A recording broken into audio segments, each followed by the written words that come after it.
Próxima questão, tá? Olha lá, alternativa A, alternativa correta. Próxima questão aqui, ó. Continuando na ideia de manual. Eu vou fazer mais questões referentes a isso, porque a questão do manual é uma coisa comum do nosso cotidiano, certo? E a prova do Enem sempre tem cobrado isso. Ok? Na minha lista estava a questão 4, página 39. Vocês devem estar mais à frente, um pouquinho mais à frente.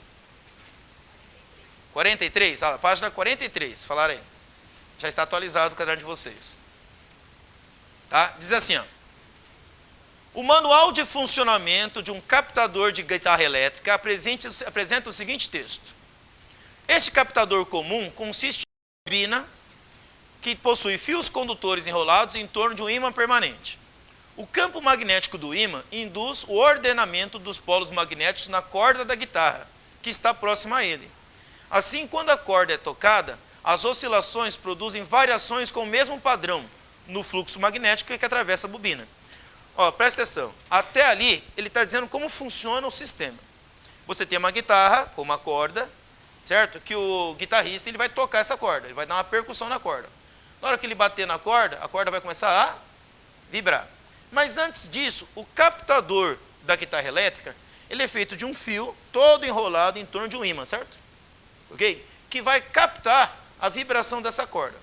Mas para captar a vibração dessa corda, o que aquele ímã que está ali dentro da bobina, ele faz com o que está dentro da corda? Ele organiza magneticamente as partículas dentro da corda.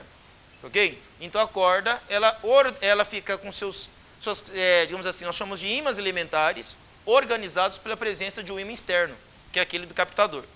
Aí quando você toca a corda e bate ela começa a vibrar. Ao vibrar, o que acontece com os seus ímãs elementares ali dentro? Também vibram. E o captador percebe essa vibração dos ímãs elementares da corda. E essa variação do fluxo magnético que acontece ao redor do ímã faz com que surja uma corrente elétrica na fiação, e aí o amplificador percebe essa variação e amplifica esse som. Certo? Ele reproduz isso na forma de um som amplificado. Ok?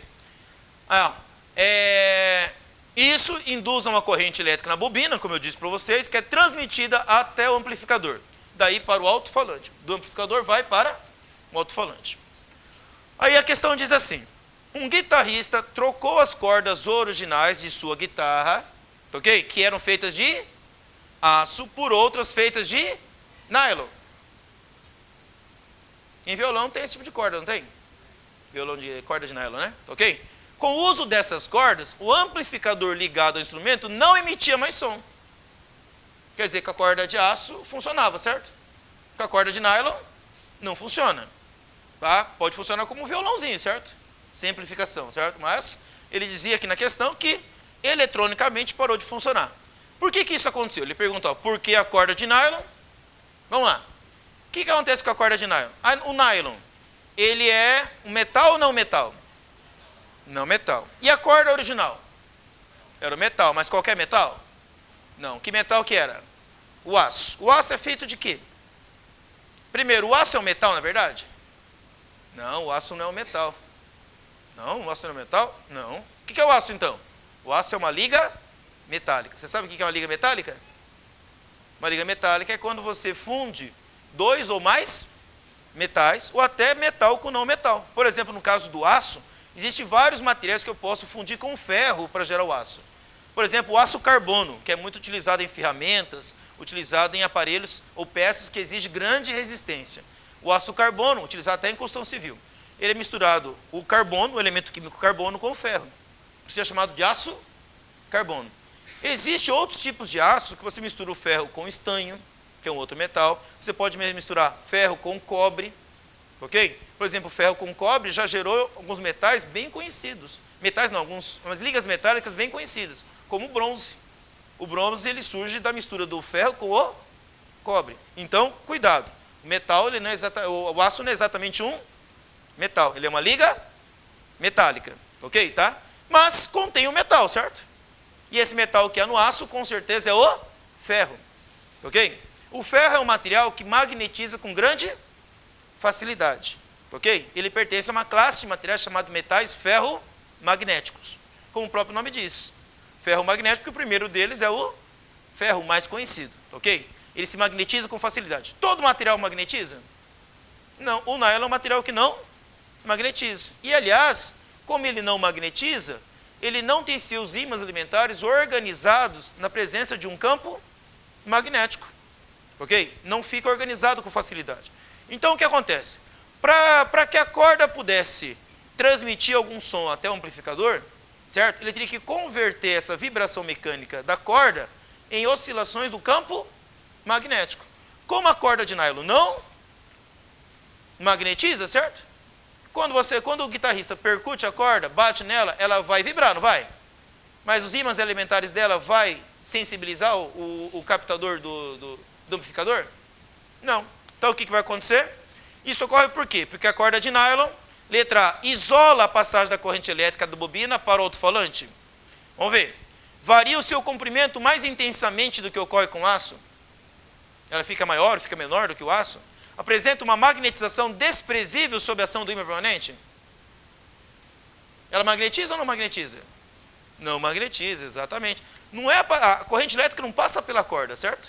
A corrente elétrica passa pelo captador, né? Certo? Pela corda, não. Porque se passasse pela corda, havia um risco do guitarrista, né?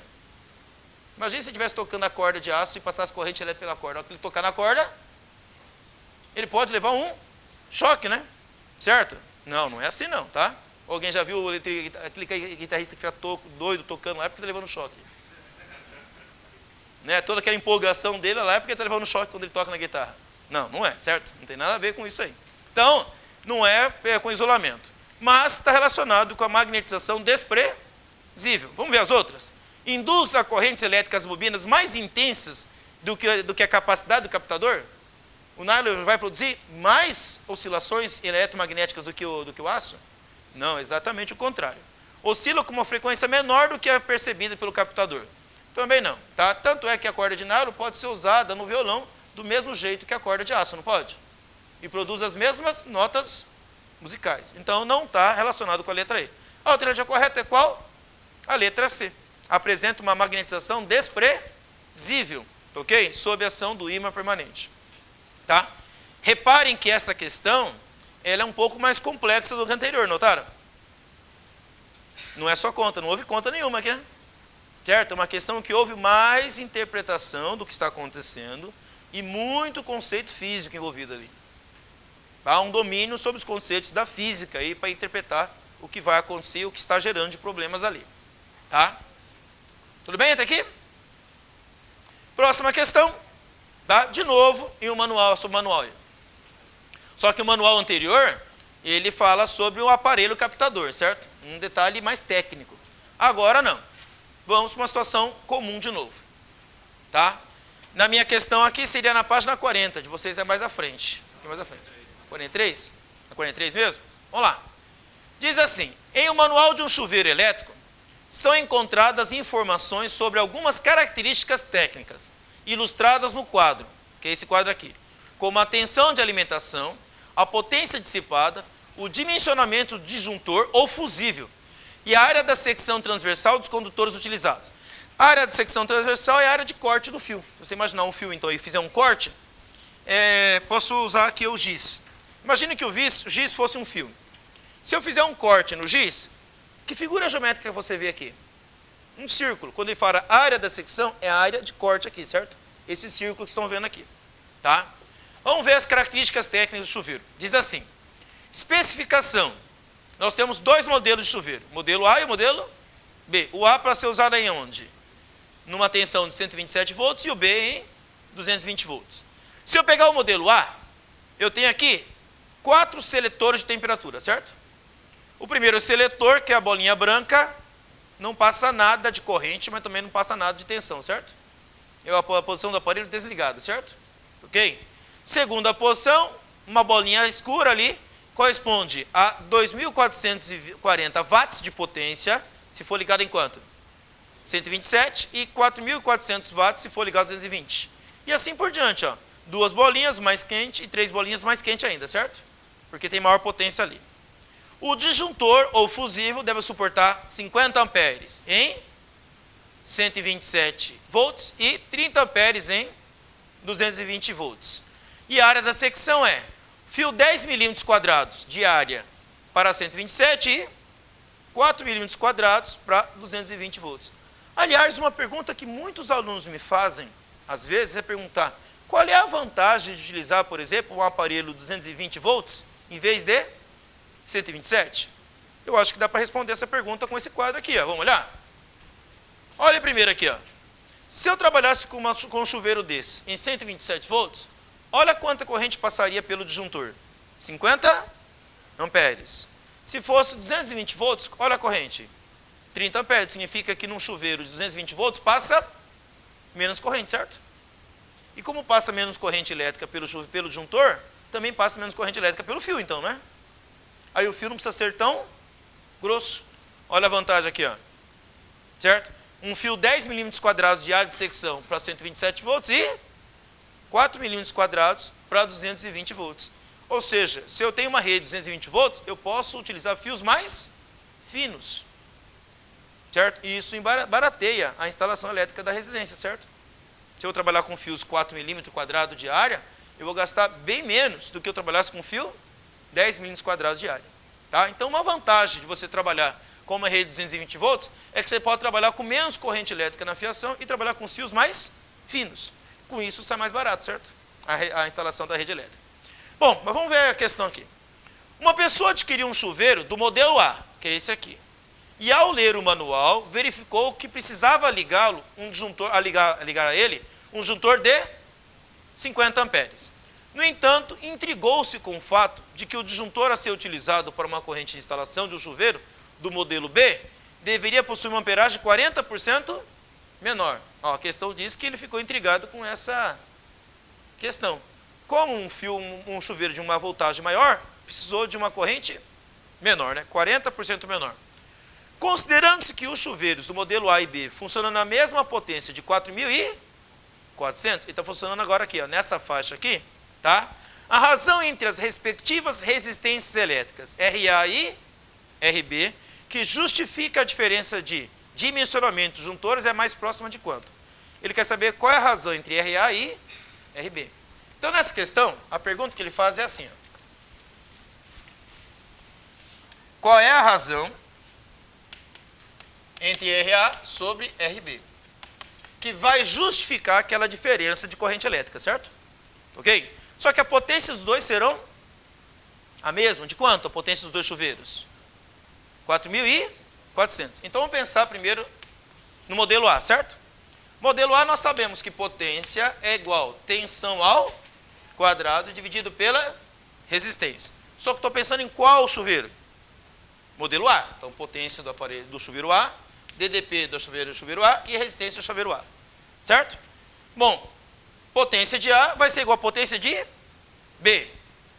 Potência de B vai ser PB é igual a DDP de B ao quadrado dividido por RB. Na questão, ele diz que os dois chuveiros vão trabalhar com a mesma potência, não é? Então, se os dois vão trabalhar com a mesma potência, basta fazer o quê com essa potência aqui? Se os dois vão trabalhar com a mesma potência, o que eu vou fazer com essas duas equações aqui? Se a potência é a mesma, eu igualo, certo? É só igualar essas duas equações. Iguala isso com isso, como é que vai ficar? Aí, potência de A igual a potência de B, não é isso? Quem é a potência de A ali? O A ao quadrado sobre RA. Quem é a potência de B? O B ao quadrado sobre RB. Substituindo vai ficar assim. O A ao quadrado sobre RA é igual a quem? O B ao quadrado sobre quem? RB. Na questão ele pergunta quem? Quanto vale RA sobre RB. Se eu quero RA sobre RB, eu quero RB embaixo, não quero? Então eu pego RA que está dividindo e passo para cá fazendo o quê? Então, do outro lado vai ficar assim, ó, do outro lado aqui, já tem o RB, não tem? Passo o RA para cá, multiplicando, certo? Beleza? Desse lado, quem que eu já tinha? O A. Desse lado, eu tinha o A ao quadrado. O que eu vou fazer com o B que está multiplicando o RA? Passo para o outro lado dividindo, sobre o B ao quadrado. Certo? Na verdade, eu só troquei de lugar aqui, né? Esse com esse com esse, certo? Por que eu posso trocar? Até porque quando eu faço igualdade de fração, eu posso multiplicar esse vezes esse Posso inverter a ordem, né? A ordem dos fatores não altera o produto, né? Inverta a ordem. Tudo bem? Eu quero o resultado disso. O A eu sei. Quanto que é o A? Quanto que é a tensão de A? 127. Quanto que é o B?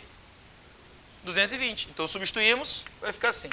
RA sobre RB é igual, em cima, 127 ao quadrado sobre 220 ao quadrado. Tudo isso aqui elevado ao quadrado. Certo? Acho que já fizemos essa conta hoje, né? Da questão anterior, né? Ok? Vamos lá. Isso vai dar quanto? 127 ao quadrado sobre 220 ao quadrado. 0,3, não era isso? 0,3, né?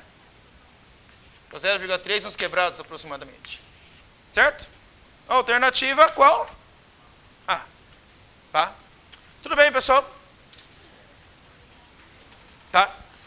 Reparem que nessas questões que a gente acabou de fazer, essa equação que a gente acabou de trabalhar, potência igual a tensão ao quadrado dividido pela resistência, foi comum, não foi? Foi uma equação bastante comum. Eu acredito que seria bom vocês prestarem mais atenção nessa equação, certo? Tá? Porque não é a primeira vez, não foi o primeiro Enem que caiu, não foi o segundo, foram várias provas que já cobraram isso. Tá? Exatamente por quê? Porque são questões ligadas ao nosso cotidiano. Será que a gente pode ligar um aparelho errado? Será que a gente pode ligar um aparelho errado? Difícil acontecer isso? Coisa muito comum de acontecer, hein? Ligar aparelhos errados. E até mesmo essa pergunta que a gente acabou de fazer aqui, isso aí responder para vocês. Será que se eu ligar um aparelho, ok, em 220, 127 volts, por que tanta diferença? Qual a vantagem de eu comprar um aparelho 220 volts, comparado com 127 volts, certo? Tá? Por exemplo, o estado de Santa Catarina trabalha com 220 volts. O Paraná trabalha com 127. Ok? Qual a vantagem disso? Vocês acabaram de ver. Você pode trabalhar com disjuntores com menor corrente e fiação mais fino. Isso sai mais barato. Pensa, por exemplo, em moradias socioeconômicas, por exemplo, certo? Casas populares, assim, que você tem que trabalhar com o custo mais barato possível. Se você puder trabalhar com fiação mais fina, certo? Sem risco aos usuários e trazendo conforto para aquele pessoal trabalhando, mesmo com uma tensão mais alta, mas eles vão correr risco de gastar menos, certo? Porque como a fiação pode ser mais fina, isso traz grandes vantagens econômicas. Para ter uma pequena ideia, um fio 10 milímetros, ele custa, não é o dobro, ele custa muito mais caro do que o fio 4 milímetros quadrados ali diário. Dá uma diferença de quase 5 a 6 vezes o preço. Entendeu? Então, por isso que às vezes trabalhar com 220 volts numa rede é vantajoso. Uma questão principalmente econômica, certo? Tá?